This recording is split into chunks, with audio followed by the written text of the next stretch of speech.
Enrique Revilla, residente de cuarto año del Hospital 12 de Octubre. Voy a presentaros el siguiente caso y espero que os guste. Muchas gracias a la plataforma por haberme invitado. Se trata de un varón de 63 años con una tumoración submandibular izquierda y sudoración nocturna, al que se le realiza un TAC que muestra múltiples adenopatías axilares, ilíacas, inguinales, retroperitoneales, laterocervicales y submandibulares. Además, el paciente tenía hepatosplenomegalia. La analítica no mostraba alteraciones. Al paciente se le realiza una biopsia con aguja gruesa de un ganglio inguinal izquierdo que resulta no concluyente y por tanto se le decide extirpar el ganglio submandibular izquierdo. Los cortes histológicos de la muestra que recibimos revelaban un ganglio linfático con una cápsula engrosada y con un borramiento casi por completo de la arquitectura a expensas de una expansión de la zona interfolicular o paracorteza. Vemos cómo en la periferia siguen quedando folículos primarios y en la zona central hay un borramiento casi por completo de la arquitectura con expansión de la zona interfolicular. Curiosamente, los senos se encontraban preservados. A mayor aumento, en esta paracorteza destaca una proliferación vascular que a mayor aumento revela que existe un infiltrado inflamatorio polimorfo acompañante y grupos de células de citoplasma claro situados en la vecindad de estos vasos.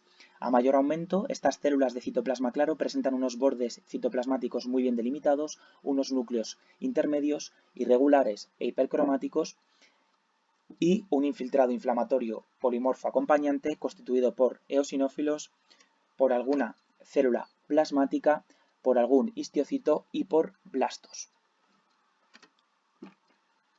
Le realizamos una técnica de PAS que mostraba acentuación de la membrana basal de estos vasos y, curiosamente, permitía ver muy bien esa proliferación de células de citoplasma claro en la cercanía de estos vasos sanguíneos. Por tanto, ante la sospecha de un síndrome linfoproliferativo, pedimos un CD20 que tenía los linfocitos B de los folículos linfoides y los blastos B de la zona interfolicular y el CD3 que tenía la mayor parte de las células de la paracorteza.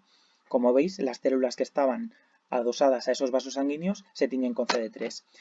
El CD2 también tenía células de la zona interfolicular, pero a diferencia del CD3 parece que existe una disminución del número de células teñidas. Sin embargo, estas células de citoplasma claro y de tamaño intermedio, como veis aquí, se siguen tiñendo. El CD5 era superponible al CD3 y el CD7 también era superponible al CD3. Pedimos también un CD4 y un CD8 para ver el fenotipo de estos linfocitos T. Este es el CD8 y este es el CD4. Claramente predomina el CD4 sobre el CD8.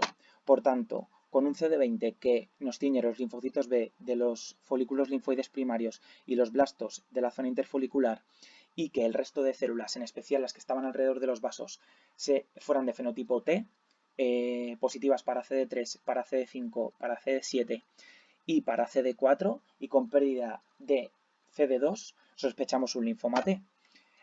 Le realizamos un CD23 para ver cómo estaba la red de células dendríticas foliculares que estaba marcando los folículos linfoides, pero en la zona interfolicular existía una clara proliferación y expansión de estas células dendríticas.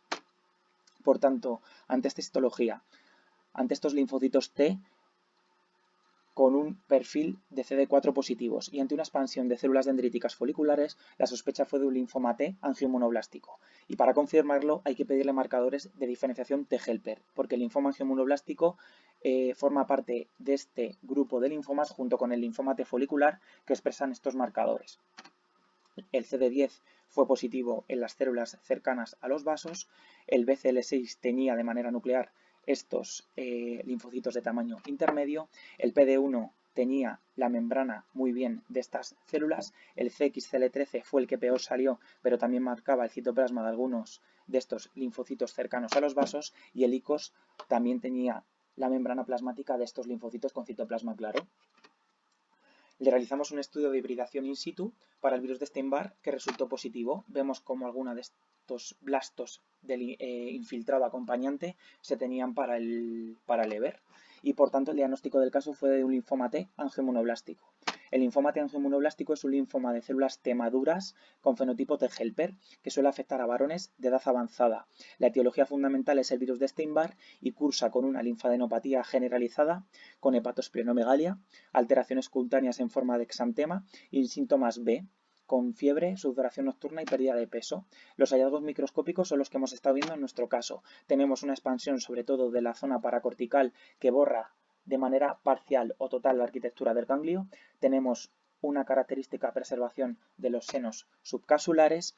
En la zona paracortical llama la atención esta proliferación arborescente o ramificada de vénulas de endotelio alto que tienen adosadas en sus paredes grupos de células con citoplasma claro y de tamaño intermedio y que se acompañan de un infiltrado inflamatorio polimorfo constituido por eosinófilos, plasmáticas, histiocitos y blastos. A nivel inmunohistoquímico, existe una expansión y proliferación de células dendríticas foliculares en la paracorteza, es decir, CD23 y CD21 positivas. Los linfocitos T de citoplasma claro, que son los tumorales, son CD3, CD2, CD5 y CD7, aunque pueden perder alguno de estos marcadores. Típicamente son CD4 positivos y típicamente, y esto es necesario para el diagnóstico, tienen que expresar 2 o más marcadores de diferenciación de Helper. CD10, BCL6, PD1, ICOS o CXCL13. Los blastos del infiltrado acompañante son blastos B, es decir, son CD20 y además expresan CD30. Y esto es importante porque no toda célula que expresa CD30 y sea grande, tenemos que llamarlo linfoma de Hodgkin. Y estos blastos además son EBER positivos hasta en el 95% de los casos, pero se han descrito linfomas angiomonoblásticos T, EBV negativos. A nivel molecular es un linfoma que tiene un reordenamiento del receptor del linfocito T y las mutaciones más frecuentemente detectadas por NGS son estas, TET2, IDH2 y DNMT3A.